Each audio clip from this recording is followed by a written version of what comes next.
여러분 개그맨 조혜련 씨 많이들 알고 계시죠? 원래 조혜련 씨의 종교는 일본에서 나온 사이비 종교 중에 하나인 남묘 호랭개교를 신봉하던 그런 사람이었습니다. 꽤 연예계에서도 세상적으로도 그분이 그 종교를 믿고 있다는 것이 많이 알려질 만큼 그렇게 아주 그 종교에 많이 심취해 계셨던 분이셨어요.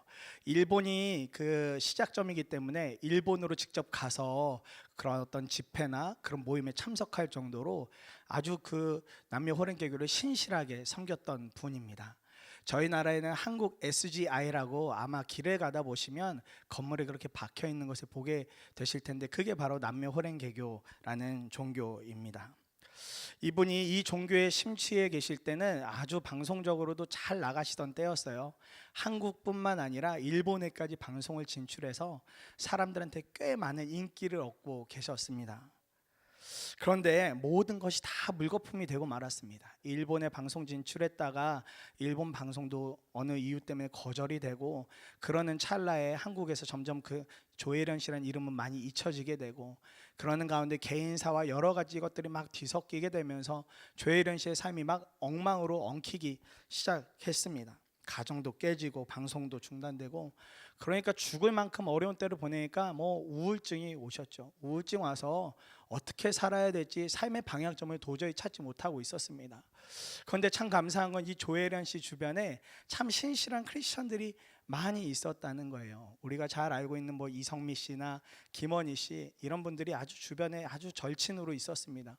그러니까 이 안타까운 모습 보면서 교회 가자, 예수님 믿자, 뭐 그렇게 고민했는데 뭐 귀에도 안 들어오더랍니다. 본인한테 기독교는 별로 중요한 종교가 아니었거든요. 이성미 씨가 하도 매일같이 기도하고 있다 교회 가자 하니까 그 연락처를 완전히 지워버리고 연을 끊어버릴 정도로 그렇게 반응을 하셨다는 거예요. 그래도 뭐 여전히 삶이 곤고하고 삶은 너무 어렵고 하니까 당시 동생이 중국에서 살고 있었는데 그냥 언어도 배울 겸 해서 중국에 넘어가서 좀 이렇게 살게 되었답니다. 그런데 하나님 참 기묘하시죠? 그곳에서 한 남자를 다시 만나게 해주셨어요. 그분도 가정의 아픔을 경험한 한 남자분을 만나게 하셨는데 이분이 신실한 크리스천이었던 겁니다. 그래서 중국에서도 한인교회를 계속해서 열심히 다닐 만큼, 그러면서 이제 조혜련 씨하고 교제가 이어지고 있으니까 이분 마음에 이제 앞으로 와이프가 될지도 모를 이 사람을 전도해야겠다고 생각을 하셨던 모양인가 봐요. 그래서 몇 달간 만남을 이어가다가 대뜸 조혜련 씨에게 이렇게 물으셨대요. 하나님에 대해서 어떻게 생각해? 하나님이란 분에 대해서 어떻게 생각해? 그래서 조혜련 씨는 그냥 단순하게 본인은 정말 아무 생각이 없으니까 그냥 종교는 다 같은 거지, 난 별 차이 없다고 생각해. 그랬는데 이분이 그렇게 신사 같던 분이 막 버럭 화를 내면서 어떻게 하나님하고 다른 종교가 같냐고, 절대 같지 않다고 막 화를 버럭 내시더랍니다. 한 번도 그런 모습이 없으셨대요. 조혜련 씨가 너무 당황스러워서 일단 그 순간을 넘기고 우리 좀 종교 얘기나 기독교 얘기는 다음에 하자, 오늘은 하지 말자, 이렇게 하고 넘겼는데 뭐 그래도 계속 교제를 하니까 이 남자분이 집요하게 막 계속 들어오더랍니다. 그러다가 이렇게 이야기를 하더래요. 교회 한 번만 나랑 같이 가주면 내가 평생 동안 존댓말을 쓰겠다고, 내가 평생 존댓말 쓸 테니까 교회 한 번만 가자고. 조혜련 씨가 술을 세보니까 평생 존댓말만 듣고 살 것 같으면 괜찮을 것 같더래요. 그래서 교회를 한번 툭 가주셨답니다. 왜 이렇게 나를 귀찮게 하는가 싶어서 교회를 갔대요. 근데 뭐 갔는데 그렇게 나쁘지는 않더랍니다. 근데 뭐 믿음이 있어서가 아니라 그냥 하도 가져가니까 그렇게 하고 한국으로 와서 또 수개월 뒤에 실제로 이제 두 분이 결혼을 하고 났는데 남편 집안에 남편뿐만 아니라 시어머니부터 다 교회를 다니시는 거예요. 그 어떻게 합니까? 새로운 식구가 돼서 또 시어머니하고 가까운 곳에 사니까 어쩔 수 없이 교회를 나가기 시작하셨대요. 가기는 싫은데 그래도 자꾸 주변에서 재촉을 하니까 교회를 가기 시작했답니다. 한 3개월 정도 그렇게 다니는데 어느 날 남편이 저녁에 잠시 앉아보라고 앉혀놓더니 나랑 지금 영접 기도문을 하자.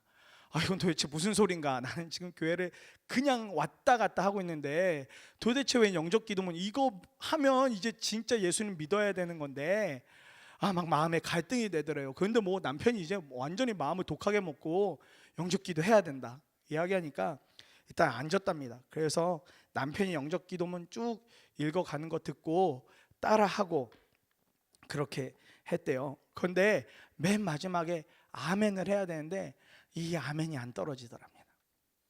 아멘이 안 떨어지더래요. 조혜련 씨 마음에 여러 가지 생각이 드시더래요.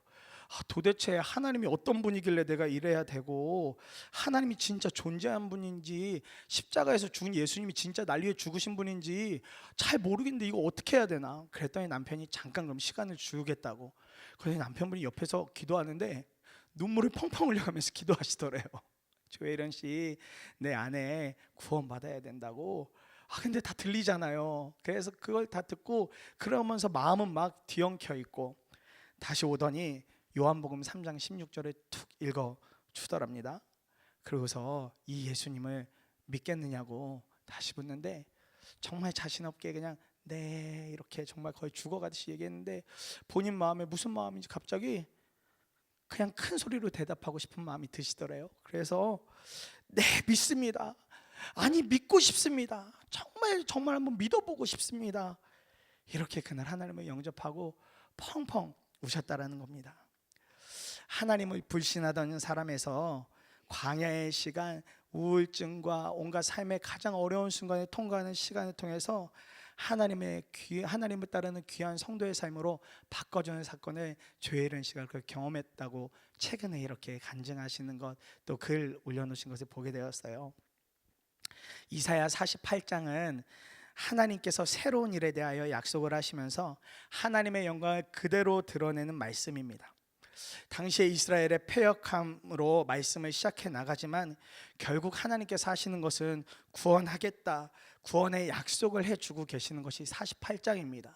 그리고 이사야 49장 이후로는 메시아에 대해서 좀 더 구체적으로 계속 이제 말씀이 나타나면서 어떻게 하나님이 이 땅을 구원해 나가실 건지에 대해서 또 말씀해 주시는데, 오늘 주시는 말씀을 통해서 우리가 하나님의 영광을 준비하기 원하는 갈망이 붙들어 주시기를 간절히 축복합니다. 그러면서 첫 번째로 붙들게 된 것이 있다면 도대체 광야라는 삶에서, 우리가 몇 주째 제가 말씀 전할 때마다 광야에 대해 이야기하고 있는데 광야라는 삶에서 유익함이 뭐가 있을까 말씀을 찾아보니, 광야는 우리가 하나님 앞에서 올바르지 못한 것, 하나님을 의지하지 않고 나 스스로가 주인된 삶을 살던 것을 고쳐주는 시간이겠다 붙들어졌습니다. 내 모든 것을 고쳐주고 제대로 잡아주는 시간이겠다. 그런데 이 일은 우리의 계획으로 되는 일이 아니라 오늘 말씀에 나오는데 하나님께서 호련히 이루시는 말씀이다. 호련히 일을 일구어 가신다라고 붙들게 되었어요. 1, 2, 3절에 야곱의 집안아, 이스라엘이라 일컬음을 받는 유다의 자손아, 주님의 이름을 두고 맹세를 하고 이스라엘의 하나님을 섬긴다고는 하지만 진실이나 공의라고는 전혀 없는 자들아, 이 말을 들으라. 3절에 내가 이미 옛적에 장차 일어날 일들을 알려주었다. 내가 직접 나의 입으로 그것을 예고하였고 내가 그것을 직접 들려주었으며 그 일을 내가 호련히 이루었다 말씀하고 있습니다. 그 일을 호련히 이루었다. 사실 이스라엘에게 있어서 광야 생활은 낯설지 않았습니다. 출애굽을 하는 그 순간부터 이들이 살았던 삶 자체가 광야에서 정말 이렇게 떠돌아다니는 삶이었죠. 그런데 그들에게 있어서 진짜 광야는 하나님을 섬긴다고는 해도 진실과 공의가 없는 삶을 사는 것이었습니다. 이 일로 인하여서 이스라엘은 더 깊고 어려운 광야의 삶을 살게 되어졌어요. 예루살렘이 멸망하기도 하고 바벨론의 포로로 끌려가기도 했습니다. 그냥 현실에서의 광야의 삶이 아니라 영적인 삶과 모든 것이 정말 광야에 완전히 갇혀버린 삶을 그들 스스로가 만들고 그렇게 그 안으로 들어가게 되었습니다.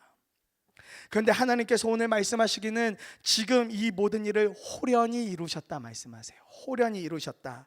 호련이라는 말은 사람이 전혀 예상하지도 못하고 준비하지 않은 상태를 말하는데, 하나님께서 출애굽하신 것도, 또 예루살렘 멸망하게 한 것도, 바벨론의 포로로 끌려가게 한 일들도 독단적으로 하나님이 직접 이루신 일이라고 말씀하시고 있는 거예요. 하나님이 이스라엘에게 하나님의 하나님 되심을 알려주기 위해서 독단적으로 호련히 이 일을 이루셨다 말씀하고 있습니다. 저를 청년 시절에 지도하셨던 한 목사님 계시는데 지금은 저기 외국에 선교사로 나가 계세요. 이분 간증이 참 재미있으면서도 제 마음에 오랫동안 마음에 이렇게 남겨져 있습니다. 이분이 신학교를 다니고 계셨는데 신학교 정도 되면 보통 끊어야 될 것들이 기본적으로 있는데 이분이 술과 담배를 그때까지도 못 끊으셨다는 거예요. 신학교를 다니면서도 그게 너무 좋아서 이분 세대는 나이트클럽 세대입니다. 그러니까 밤 되면 나이트클럽 가서 놀고 그 다음날 수업 가고 학교에서는 경건한 척하고 그러니까 삶이 엉망이죠. 하나도 균형이 없는 거예요. 사역을 하고 있지만 어떤 역사도 당연히 일어나지 않고 어느 날인가도 신나게 저녁 시간에 친구들하고 잘 드시고 그게 자고 고향교회에서 차량 운전을 하고 있어서 새벽 차량 운전을 하고 있어서 새벽에 나와서 차를 이렇게 끌고 나가셨대요. 그런데 그만 차가 논두렁에 그냥 들이받고 만 겁니다. 굴러버렸어요. 굴러가지고 정말 큰 사고가 났습니다. 다행인 건 아무도 타시지 않은, 아직 성도님들이 타시지 않고 혼자 가다가 그렇게 사고가 나셨대요. 그래서 다친 곳을 봤는데 차량이 크게 파손되어졌고 또 한 군데가 다쳤는데 입만 다치셨답니다. 입이 완전히 불어터지고 완전히 다 왕창 터질 정도로 입만 그렇게 다치셨다는 거예요. 그날 그 이후로 어떻게 되셨겠어요? 술, 담배를 완전히 다 끊으셨다는 겁니다. 첫 번째로는 아파서 그걸 할 수가 없어서 끊으셨고, 또 두 번째로 이 목사님 마음에 야, 이거 더 했다가는 입이 아니라 내 생명도 위태로우시겠다. 이러다 하나님이 장가도 못 가고 그냥 데리고 가시겠다. 이런 생각 드니까 그냥 끊어 버리셨다는 거예요. 그리고 그날 아셨대요. 야, 우리 하나님 진짜 시퍼렇게 살아계시는 하나님이 맞네. 하나님 정말 나를 보고 계시는 하나님이 맞네. 이 간증을 해주시더라고요. 사랑하는 성도 여러분, 우리 삶 가운데서 하나님이 우리 삶을 바꿔가셔야 되는 일들이 있습니다. 근데 그 시간을 그냥 바꿔가실 수도 있지만 때때로 광야라는 곳으로 이끌고 가시기도 하세요. 광야의 시간을 통해서 우리 안에 불의한 것, 잘못된 것들을 하나님은 바꾸고 싶어 하세요. 앞서 말씀드렸던 조혜련 씨의 삶도 한번 보십시오. 세상에 돈과 명예가 주인이 되어서 아무것도 무서울 게 없었던 삶을 사셨던 분이에요. 그런데 이분이 불안함과 우울증에 매달려서 살던 삶 얼마나 비참했겠습니까? 그런데 이분이 삶 가운데서 하나님을 다시 만나고 나니까 그 우울하고 힘들던 삶이 다시 평화를 맛보는 삶으로 바뀌게 되었다는 겁니다. 인생의 삶으로 보면, 연예인으로 본다면 최고의 성공을 달리던 조혜련 씨에게 닥쳐온 시련, 정말 고통스러운 시간이었을 거예요. 그런데 그 시간을 통해서 하나님이 만나 주신 것입니다. 하나님은 우리를 새롭게 하시려고 할 때 이전의 일들을 완전히 끊어내는 시간들을 만들어 버리세요. 이전의 것들을 기억하지도 못할 만큼 완전히 끊어버리는 시간을 갖게 하십니다. 그리고 그 시간을 통해서 우리의 죄를 회개하고 하나님만 의지하도록 호련히 모든 일을 일구어 가고 계세요. 그러니 지금 고통과 저절이 있고 인생 가운데 의문이라고 여길 만큼 답답한 시간들을 통과 중이시라면 이 역시도 하나님의 인도하심의 과정임을 믿고 주님을 더욱더 견고하게 붙드시기를 간절히 소망합니다. 이제 하나님은 이 이스라엘의 삶 가운데 광야의 삶을 통해 이전과 전혀 다른 새로운 창조를 경험하게 하시겠다 말씀하고 계세요. 5절부터 8절에 옛적부터 내가 내게 알리고 아직 그 일이 일어나기도 전에 내게 들려준 까닭은 내가 내 우상이 이 일을 이루었으며 내가 조각한 신상과 부어 만든 신상이 이 일을 명령한 것이다 하고 말하지 못하게 하려는 것이었다. 내가 이미 들었으니 이 모든 것을 똑똑히 보아라. 내가 인정하지 않겠느냐? 이제 내가 곧 일어날 새 일을 내게 알려줄 터이니 이것은 내가 내게 알려주지 않은 은밀한 일이다. 이것은 이제 내가 창조한 일이다. 옛적에 일어난 것과는 다르다. 지금까지 내가 들어본 일이 없는 일이다. 내가 전에 이것을 들었더라면 바로 그 일 내가 이미 알고 있었다 하고 말할 수 있겠지만 이번 일만은 그렇지 않다. 나는 알고 있었다. 내가 성실하지 못한 것임을 잘 알고 있었다. 내가 모태에서부터 반역자라고 불려 마땅한 자로 태어날 것을 나는 알고 있었다. 그러기에 내가 너를 듣지도 못하게 하였고 알지도 못하게 하였으며 옛적부터 내 귀가 트이지도 못하게 한 것이다 말씀하고 있습니다. 지금 이 일, 하나님께서 이루어가고 계신, 호련히 이루어가고 계신 이 일은 하나님께서 창조하신 일이며 이전에 일어난 것과는 전혀 다른 일이라고 말씀해 주고 계세요. 왜 전혀 다른 창조를 하시는가 보니 우리가 예측하지 못했던 일을 통해서 하나님만이 하실 수 있는 일이 있다는 것을 알려주시는 의도가 있다는 것을 붙들게 되었습니다. 특히 우리의 성품을 하나님은 너무나 잘 알고 계세요. 말씀에도 나오죠. 성실하지 못하고 반역자로 붙들려 할 말이 없는 존재, 그래서 아무것도 우리가 하지 못하도록 하셨다, 이렇게 하나님은 말씀하고 계십니다. 우리의 불의한 모습, 우리의 교만한 모습을 하나님 이미 알고 있기 때문에 하나님 아무것도 예측 못하게 하나님만이 하실 수 있는 일로 새롭게 하시겠다, 그렇게 말씀하고 계시는 거예요. 이 말씀을 몇 번이나 계속 묵상하다가 하나님 이게 무슨 말씀일까요? 하나님 이게 무슨 말씀일까요? 계속 기도하는데 그냥 은혜라는 단어가 떠올랐습니다. 아, 정말 이 말씀이 은혜겠다. 하나님은 우리 인생을 고쳐가실 때 지금 우리가 가지고 있는 그 성품, 그 모습을 그냥 조금 수정해가는 정도, 그냥 조금만 이렇게 좀 길을 바꿔주는 그 정도가 아니라 이전에 내가 아닌 전혀 다른 나로 살게 해주시는 것, 그것이 하나님의 은혜겠다라는 마음이 붙들려졌습니다. 우리를 한번 보세요. 완고하고 목에 힘이 가득하고 노쇠와 같이 굳어진 머리를 하나님 그대로 사용하지 않겠다, 전혀 다른 존재로, 전혀 다른 모양으로 새 일을 이루어 가겠다, 하나님 그렇게 약속해 주고 계시는 겁니다. 우리를 지금 모습처럼 사용하지 않는다는 것이 얼마나 큰 은혜인지 모릅니다. 저와 같은 모습을 그대로 사용하지 않고 저와 같은 모습을 뒤바꿔 사용하여 주신다고 하니까 얼마나 은혜인지 모르겠어요. 어렸을 적에 보시는 대로 저는 엄청 개구쟁이였습니다. 뭐 밖에 나가서 엄청 열심히 놀았습니다. 할머니랑 살고 있었는데 저녁 밥 먹으라고 하기 전까지는 아무튼 밖에서 열심히 뛰어놀았습니다. 그러니까 뭐 옷이며 신발이며 성할 날이 없는 거예요. 뭐 새 옷 입고 새 운동화 신어도 공 몇 번 차면 운동화 앞코가 이렇게 벌어지는 거 경험하신 분 있으신가요? 남자분들은 좀 있으실지 모르겠는데 제 운동화 한 3달 가면 앞코가 늘 벌어질 정도였습니다. 그러면 할머니가 꿰매주세요. 처음에 한두 번은. 근데 그거 꿰맨다고 원래처럼 되나요? 꿰맨다고 별 의미 없습니다. 하루만 차도 그거 다 망가지고 상하게 되어지더라고요.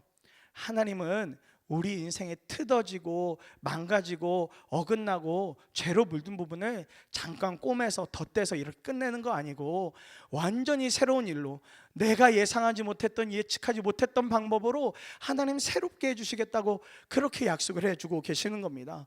그것은 비단 죄뿐만 아니라 우리 인생 가운데 심한 고난과 어려움을 겪고 있을 때도 마찬가지예요. 하나님은 그렇게 심한 어려움과 고난과 환난을 당하고 있는 분들에게도 찾아가 주셔서 이전의 인생처럼 살지 않고 완전히 새로운 인생으로 바꿔서 그 인생이 하나님을 더욱더 의지하며 살아가도록 바꿔주시는 하나님이세요. 내 이름은 이쁜 여자입니다 라는 책을 쓰신 김희아라는 집사님, 여자 집사님 한 분이 계세요. 이분은 태어날 때부터 왼쪽 얼굴에 붉은 점이 완전히 다 이렇게 뒤덮여서 태어나셨습니다. 또 오른쪽 볼은 상악동 암이라는 치료를 받아서 그건 나중에 성인이 되어서 거기가 이렇게 부풀어서, 그러니까 얼굴이 많이 이그러져 있는 상태셨던 거예요. 그래서 이분 어렸을 때부터 별명은 아수라백장, 괴물, 귀신 이렇게 되셨답니다. 이런 아이를 키우던 부모님이 결국엔 3살쯤 돼서 더 이상 아이를 키우지 못하겠으니까 그냥 보육원에 갔다가 맡기셨대요. 근데 보통 보육원에 이렇게 있으면 한 아이에게, 당시만 해도 한 아이에게 한 2명 내지 3명의 후원자들이 이렇게 도움을 줬답니다. 아이 와서 어떻게 지내는지도 보고 아이의 상태도 보고. 그런데 이 김희아 씨 한 명이라도 연결되려고 하면 다 끊어지더래요. 후원하려던 사람들이 직접 와서 김희아 씨 얼굴 보고는 뭐 표현은 하지 않지만 그냥 조용히 후원 다른 아이 하겠다고 그 아이의 외모를 보고, 그러니 뭐 어려서부터 이 속이 완전히 다 상처 투성이인 거죠. 그러다가 10살 때까지 그렇게 후원자 없이 살다가 10살이 되었을 때 비로소, 그것도 한국 사람이 아니라 미국인 구세군 목사님이신 한 분, 짐 위건이란 목사님이 그녀의 첫 번째 후원자가 되어주셨다는 거예요. 아무에도 그녀에게 관심을 갖지 않을 때 희아야 사랑한다, 희아야 사랑한다라고 처음으로 얘기해 주신 분이 바로 이 목사님이셨대요.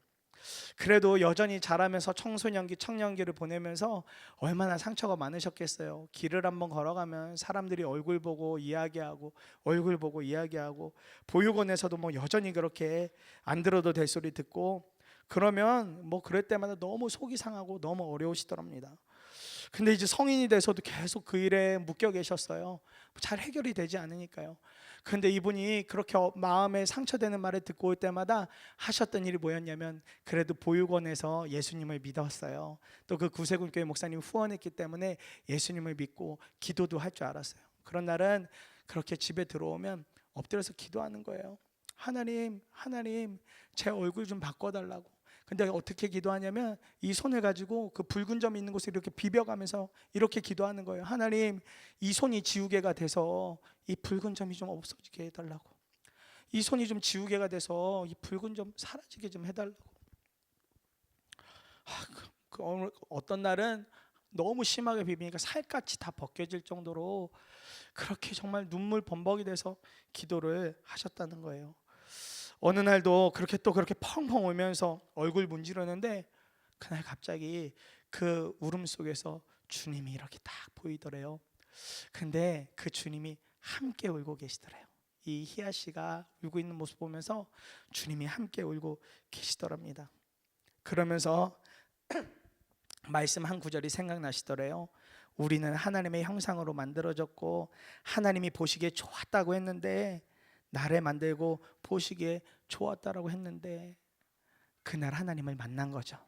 그날 하나님을 제대로 이렇게 김희아 씨가 만나게 됐습니다. 주님을 마주하게 되고 말씀이 그 마음에 들어오고 나니까 이분의 기도가 완전히 바뀌어졌다는 거예요. 하나님, 다시는 얼굴 때문에 슬퍼서 우는 게 아니라 기쁨으로 울겠습니다. 제 얼굴 허락해 주신 하나님 때문에 기쁨으로 울겠습니다. 그리고 하나님, 제 자신을 사랑하도록 도와주세요. 그러다가 잠에 빠져 들으셨대요. 아침에 일어났는데 하나님 정말 지워주셨더래요. 무엇을 지워주셨냐면 얼굴에 나 있던 붉은 점이 아니라, 점은 남겨져 있지만 집사님 마음에 붉은 점을 완전히 다 지워주셨다라는 겁니다. 그동안 힘들었고 어려웠던 마음의 모든 짐들을 하나님께서 그날 밤에 완전히 다 지워주셨다는 거예요. 그리고 나니까 삶이 완전히 달라지고 자신감이 생기더래요.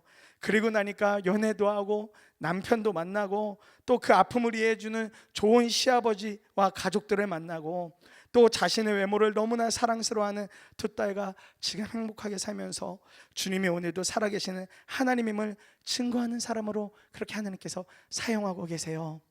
우리가 때때로 힘들죠, 어렵죠, 그리고 내 죄 때문에 묶여서 이거 어떻게 해야 될지 모를 때가 있죠. 하나님은 그때 전혀 우리가 생각하지 않는 다른 방법으로, 전혀 우리가 상상하지도 못할 만한 다른 방법으로 우리를 새롭게 창조해 나가십니다. 삶에 참 많은 아픔들을 경험할 때가 있습니다. 그러면 정말 마음이 어렵습니다. 그러나 이런 시간들을 통과하게 되었을 때 우리는 완전히 사라지게 되고 나는 완전히 죽게 되고 하나님의 영광만을 드러내게 해주시겠다는 마음이 들었어요. 하나님은 이와 같이 역경이나 고난을 통해서 우리를 완전히 다른 사람으로 바꾸어 나가시기도 하시는 분이세요. 마찬가지로 우리 삶의 연약함, 여전한 나의 죄, 이런 것을 하나님은 제거하기를 원하시는데 그것을 덮어주시는 정도의 수준이 아니라 완전히 새롭게 창조하시는 하나님이십니다. 완전히 뒤바꿔 주시고 마음을 완전히 들춰내시는, 기경하시는 그런 하나님이십니다. 이전에 경험해보지 못했던 것만큼 새롭게 하나님은 우리의 인생을 이끌고 가세요. 결국 이런 어려움 중에도 우리가 주님을 붙들고 그 주님과 함께 어려움을 통과하면 비로소 하나님이 우리와 함께 하시며 모든 것을 이끌고 가신다는 하나님의 영광을 보게 됩니다. 하나님의 영광을 보게 됩니다. 9절부터 13절에 내 이름 때문에 내가 분노를 참고 내 영예 때문에 내가 자제하여 너를 파멸하지 않겠다. 보아라, 내가 너를 단련시켰으나 은처럼 정련하지 않고 오히려 고난의 풀무지를 달고 너를 시험하였다. 나를 위하여, 바로 나를 위하여 내가 그렇게 하는 것이다. 어찌 내 이름을 욕되게 하겠느냐? 내 영광이 남에게 돌아가게 할 수는 없다. 야곱아, 내가 불러낸 이스라엘아, 내가 하는 말을 들어라. 내가 바로 그다. 내가 곧 시작이요 마감이다. 내 손으로 땅에 기초를 놓았고 내 오른손으로 하늘을 폈다. 내가 하늘과 땅을 부르기만 하면 하늘과 땅이 하나같이 내 앞에 나와 선다. 아멘입니다. 아멘입니다. 하나님께서 우리를 단련시키시는, 정련시키는 시간으로 고난의 풀무불을 사용하셔서 시험하신다고 말씀하고 계십니다. 이 일이 누구를 위한 일이겠습니까? 우리가 고난을 통과할 때 당연히 어렵죠. 고난을 지나간다는 거 우리에게 너무 어려운 일입니다. 쉬운 일이 아닙니다. 그런데 하나님과 함께 그 길을 통과하게 될 때 그 안에 살아계시는 하나님을 마주하게 되고, 그 모든 역사를 이끌고 가시는 하나님을 통하여서 하나님이 정말 살아계시는 하나님, 하나님이 정말 우리 주인 되신 하나님이라는 분명한 영광이 드러나게 되어지는 것입니다. 고난이 중요한 것이 아니라 고난 가운데에도 우리와 함께 하시는 주님이 중요한 것입니다. 우리를 응원하시고 안아주시고 업어주시는 그 하나님, 그 하나님이 바로 영광의 하나님이 되어주시는 거예요. 다니엘서에 보면 느부갓네살이 섬기는 신에게 절하지 않은 세 친구가 함께 나옵니다. 사드락과 메삭과 아벳느고가 다니엘서에 보면 다니엘의 세 친구로 함께 나오죠. 이들이 포로였지만 지방의 행정관 일을 하게 되었습니다. 그러나 이들이 하나님을 믿기에 우상에게 절하지 않았어요. 아무리 뜨거운 화덕 속에 들어가도 하나님께서 구해주신다는 분명한 믿음을 이들이 가지고 있었습니다. 결국 이들이 사형 선고를 받고는 맹렬한 불길이 가득한 화덕에 묶여진 채로 들어가게 됩니다. 그런데 정말 놀라운 일이 벌어지게 돼요. 그 말씀을 다니엘서 3장 24절 25절에 이렇게 기록합니다. 그때 느부갓네살 왕이 놀라서 급히 일어나 모사들에게 물었다. 우리가 묶어서 화덕 불 속에 던진 사람은 셋이 아니더냐? 그들이 왕에게 대답하였다. 그러합니다, 임금님. 왕이 말을 이었다. 보아라, 내가 보기에는 네 사람이다. 모두 결박이 풀린 채로 화덕 안에서 걷고 있고 그들에게 아무런 상처도 없다. 더욱이 넷째 사람의 모습은 신의 아들과 같다. 느부갓네살 왕이 그 장면을 보고 있는 그대로 신하들에게 이야기했습니다. 분명 이 세 친구가 당한 것은 고난이었지만 하나님을 끝까지 붙들고 있었을 때 하나님께서 저들과 함께 하고 계셨습니다. 저들이 있는 풀무불에도 하나님이 함께 해주셨습니다. 고난의 자리에 하나님 저들 내버려 두시지 않고 함께 동행하고 계셨던 것입니다. 느부갓네살 왕이 이 모습을 보고 하나님을 인정할 수밖에 없었던 것입니다. 사드락과 메삭과 아벳느고는 이 일을 통해서 그들이 분명 고난을 당했지만 흔들리지 않는 믿음을 통하여 하나님의 영광을 드러내는 사람들로 하나님이 그렇게 이끄시고 사용해 주셨습니다.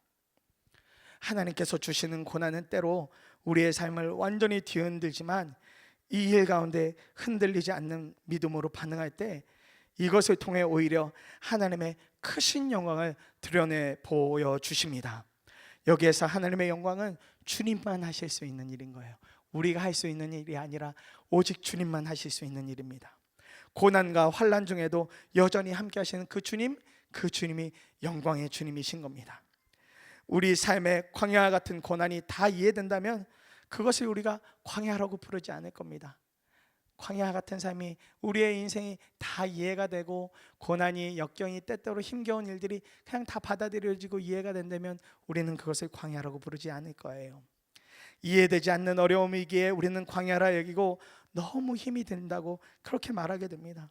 그러나 분명한 사실은 바로 이때에도 주님은 우리와 함께 계시며 고난도 함께 통과해주고 계시다는 것입니다. 이 믿음이 흔들리지 않고 하나님의 영광을 우리가 준비할 수 있어야 됩니다. 하나님, 제 인생에서는 하나님 어떤 일을 지금 이루시려는 겁니까? 하나님, 이 상황 속에서 하나님 어떻게 제 인생을 이끌고 가시려는 겁니까? 하나님의 영광을 보여주십시오. 하나님의 일을 보여주십시오라는 간절한 소망이 저와 여러분 안에 있어야 하는 것입니다. 말씀을 마무리하다가 예전 주일학교 때 들었던 이야기 하나, 그림 하나가 생각이 났습니다. 모래 위에 발자국이라는 짧은 이야기, 지금 그림으로도 나오고 있는데 아마 여러분 보신 분도 계시고 이 이야기를 자주 들어보신 분들도 계실 거예요. 이 이야기는 1964년에 마가렛 피쉬백이라는 사람이 지은 이야기로 많은 사람들에게 큰 위로를 주는 글입니다. 어느 날 한 사람이 꿈을 꾸었어요. 꿈속에서 그가 해변을 주님과 이렇게 거닐고 있었습니다. 하늘을 가로질러 그의 인생에 지난 장면들이 번쩍이며 이렇게 그 꿈 가운데 지나가고 있었어요. 매 장면마다 모래 위에 새겨진 두 사람의 발자국을 보았는데 하나는 주님의 것이었고 하나는 이 사람의 것이었습니다. 그는 그의 인생의 마지막 장면이 지날 때 모래 위에 새겨진 발자국들을 뒤돌아 보았습니다. 많은 시간에 그는 그의 인생의 뒤안길에서 오직 한 사람의 발자국만이 남아있는 것을 봤어요. 이상하다. 분명 내 옆에서 주님이 함께 걷고 계셨는데 왜 갑자기 발자국이 4개에서 2개로 줄게 되었을까? 더욱이 그 일이 일어난 것은 그가 그의 인생에서 가장 힘들고 슬펐던 시간들에 생겼던 것임을 알 수 있었답니다. 너무나 의아해서 그가 주님께 그 이유를 물었대요. 주님, 제가 주님을 따르기로 작정했을 때 주님이 말씀하시기를 저와 영원히 함께 하시겠다고 하셨지요. 그러나 내 인생에서 가장 문제 많았던 시기에는 오직 단 한 사람의 발자국만 새겨져 있군요. 이해할 수 없는 것은 왜 제가 주님을 가장 필요로 할 때 주님은 저를 떠나셨었나요? 왜 주님이 가장 간절하게 필요할 때 저와 함께 계시지 않았나요? 주님이 이에 그렇게 대답해 주시더래요. 나의 보배로운 자녀야, 나는 너를 사랑하고 단 한 번도 너를 떠난 적이 없단다. 내가 시험과 고난을 지나는 동안에 보일 수 있는 단 하나의 발자국은 내가 너를 업고 갔기 때문이다. 함께 하지 않았던 것이 아니라 내가 너를 업고 갔기 때문이다. 사랑하는 여러분, 주님이 늘 우리와 함께하고 계십니다. 외롭다고 여겨지는 광야 같은 삶 가운데서도 여전히 주님은 우리와 함께하고 계세요. 광야는 그렇기 때문에 우리의 우선순위를 다시 한번 점검해보고 재조정하는 시간입니다. 우리의 가치관이 세상의 것으로 가득 찬 것을 다 비워내고 다시금 하나님이 하시는 일을 보고 하나님을 붙들도록 하는 시간입니다. 때로는 그 시간이 너무 고통스럽다고 또 어렵다고 여겨지지만 이런 광야 학교의 훈련을 통하여서 우리는 하나님의 영광을 드러내는 사람들로 그렇게 준비가 되어져 나가는 것입니다. 하나님이 우리에게 주시는 인생의 고난과 환난과 어려움들은 그냥 우리 힘들게 하시려고 주시는 것이 아니라 이 시간을 통해 우리를 정금과 같이 바꿔나가시는 시간이에요. 욥에게도 하나님이 주셨던 것처럼 앞과 뒤 좌우가 하나님 보이지 않아요. 어떡할까요? 그때 하나님 분명히 주셨죠. 내가 너를 순금과 같이 되게 할 거야. 순금과 같이 되게 할 거야. 하나님이 약속 주셨던 것처럼 하나님 우리에게도 그 일을 지금 행하고 계시는 겁니다. 주님께서 우리 삶에 불의한 것을 완전히 다 제거하시기 위해서 직접 일하고 계세요. 그 일하심의 수준은 단순히 덧대어서 수정하는 정도가 아니라 완전히 새롭게 창조하시는 일임을 우리가 기억해야 합니다. 우리가 이해되지 않는 모든 상황들도 고난들 속에서도 주님은 여전히 우리와 함께 계시며 은혜를 베풀고 계십니다. 광야의 삶을 통하여 하나님의 영광만을 드러내는 사람들로 세워져 나가는 저와 여러분들 모두의 삶이 되시기를 간절히 소망합니다. 이 말씀 마무리하면서 찬양하다가 계속 맴돌았어요. 계속 이 찬양 하나만 몇 날 며칠을 계속 하나님 앞에 그렇게 고백했습니다. 주 은혜임을 이루는 찬양인데 하나님께서 이 가사의 고백을 받기 원하신다라는 생각이 들었어요.